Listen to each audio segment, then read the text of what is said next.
Assalamualaikum warahmatullahi wabarakatuh. Kami dari kelompok 2 kelas SIG akan mempresentasikan media pembelajaran tentang konsep dasar pemetaan. Di sini kami kelompok 2 memilih media pembelajaran berbasis interaktif atau yang biasa kita kenal dengan MPI.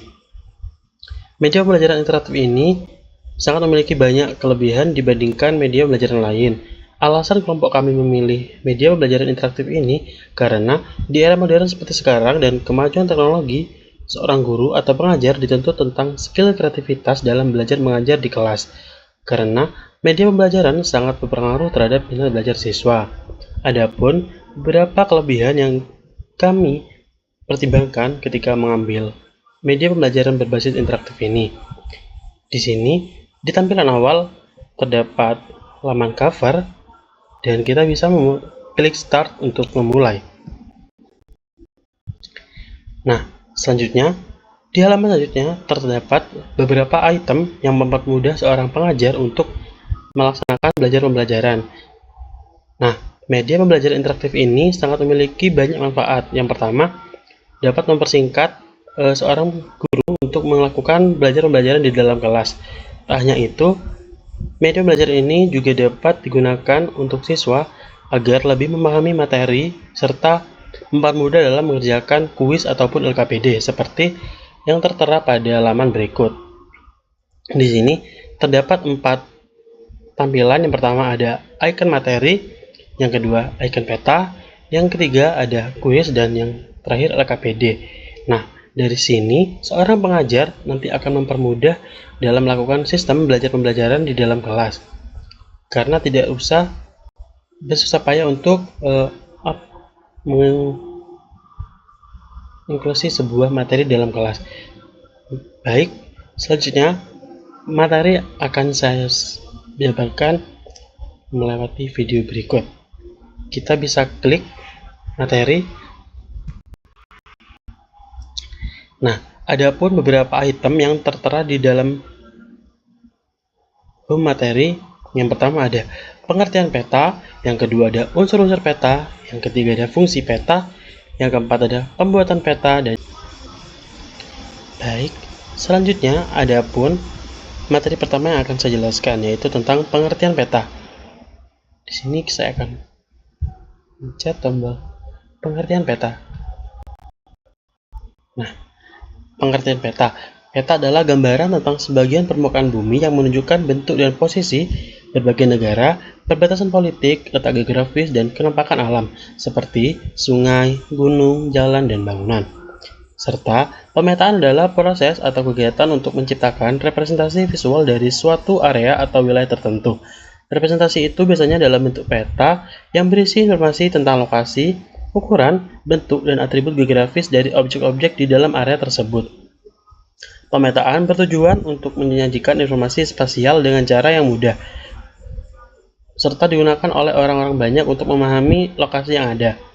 Adapun beberapa metode pemetaan. Yang pertama, ada metode manual. Metode manual melibatkan proses penggambaran peta secara manual dengan tangan. Metode ini lebih cocok untuk pemetaan skala kecil atau ketika detailnya sangat penting. Yang kedua ada pemetaan udara. Memanfaatkan citra udara untuk diambil dari pesawat terbang atau drone untuk menciptakan peta. Metode ini sering digunakan dalam pemetaan wilayah yang luas atau sulit dijangkau. Serta metode yang terakhir ada pemetaan satelit. Menggunakan satelit citra untuk memetakan wilayah besar dan mengumpulkan data geospasial dari ketinggian yang jauh. Nah, setelah itu kita bisa kembali dengan menekan tombol back. Nah, kita kembali ke tabel materi. Baik, materi selanjutnya yaitu unsur-unsur peta. Untuk unsur-unsur peta sendiri terdapat 12 unsur peta. Yang pertama ada judul peta, skala peta, legenda, simbol peta, insert peta, arah mata angin, tata warna, lettering, garis astronomi, garis tepi, sumber peta, dan tahun pembuatan. Dimana ketika kita akan membuat peta, kita harus menyertakan 12 unsur tersebut. Karena jika kita membuat peta tetapi kurang dari 12 unsur tersebut, maka belum bisa dikatakan sebagai peta. karena dalam pembuatan peta harus memenuhi syarat dan unsur-unsur peta yang ada. Baik, yang pertama ada judul peta. Pada peta, judul merupakan unsur peta pertama yang dilihat pembaca. Dari judul, kita dapat mengetahui secara keseluruhan apa yang dimuat dari isi peta tersebut. Informasi pada judul peta harus sesuai dengan isi informasi dalam peta. Letak judul peta biasanya ada di atas, tengah, atau di tempat lain, namun tidak mengganggu penampakan sebuah peta. Yang kedua, ada skala peta. Skala peta merupakan perbandingan atau rasio jarak antara luas wilayah di peta dan jarak sebenarnya, menggunakan satuan ukur yang sama.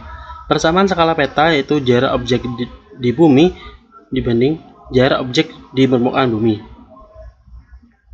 Yang ketiga ada legenda. Legenda atau keterangan peta merupakan keterangan dari simbol-simbol dalam peta. Penulisan legenda pada peta ini agar lebih mudah dipahami. Ditambah, tidak ada aturan baku untuk menggunakan simbol maupun warna untuk peta. Jadi, untuk unsur peta legenda merupakan informasi penting untuk menerjemahkan informasi berupa simbol atau warna yang ada di dalam peta. Selanjutnya, ada simbol peta.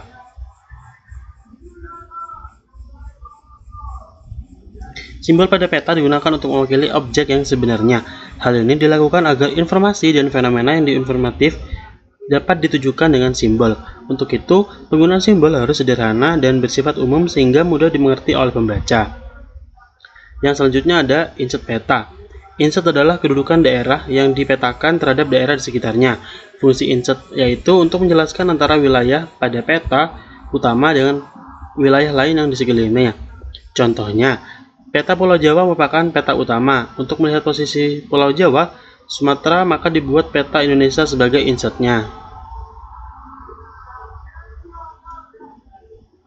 Yang selanjutnya ada arah mata angin atau orientasi.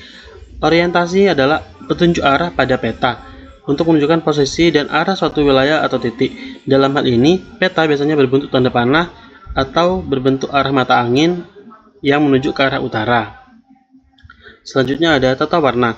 Warna pada peta digunakan sebagai bentuk penonjolan untuk perbedaan objek dan peta. Misalnya, warna coklat untuk menunjukkan kenampakan relief muka bumi, warna dasar biru untuk memperlihatkan kenampakan wilayah perairan, warna dasar hijau untuk menunjukkan kenampakan vegetasi, warna merah dan hitam untuk memperlihatkan hasil budidaya manusia seperti jalan, dan warna putih untuk menunjukkan kenampakan es di permukaan bumi. Yang selanjutnya ada lettering atau penulisan peta. Lettering adalah seluruh tulisan bermakna yang ada di dalam peta. Hal ini meliputi bentuk huruf, seperti huruf kapital, huruf kecil, kombinasi, huruf kapital dan kecil, tegak dan miringnya. Yang selanjutnya ada garis astronomi atau koordinat, yang meliputi garis bujur dan garis lintang. Garis bujur dan garis lintang disebut juga sebagai garis astronomi. Fungsi garis bujur dan garis lintang adalah untuk menunjukkan suatu kederajatan, atau keduanya juga berfungsi menentukan lokasi suatu tempat. Biasanya ada di tepi peta berbentuk angka koordinat dalam suatu derajat, menit, dan detik. Yang selanjutnya ada garis tepi.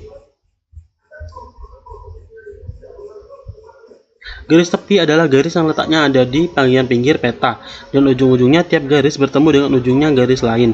Berfungsi sebagai garis tepi adalah untuk membantu pembuatan peta agar terlihat lebih rapi. Yang selanjutnya ada sumber peta.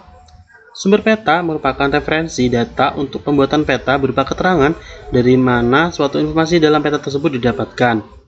Dan yang terakhir ada tahun pembuatan. Tahun pembuatan peta merupakan tahun di mana peta tersebut dibuat, yang digunakan untuk membantu pembaca menganalisis kecenderungan perubahan informasi permukaan bumi dari waktu ke waktu. Hal ini juga dapat membantu akurasi informasi yang ada dan dipakai setiap tahunnya. Nah, setelah itu kita klik tombol back lagi untuk ke menu home.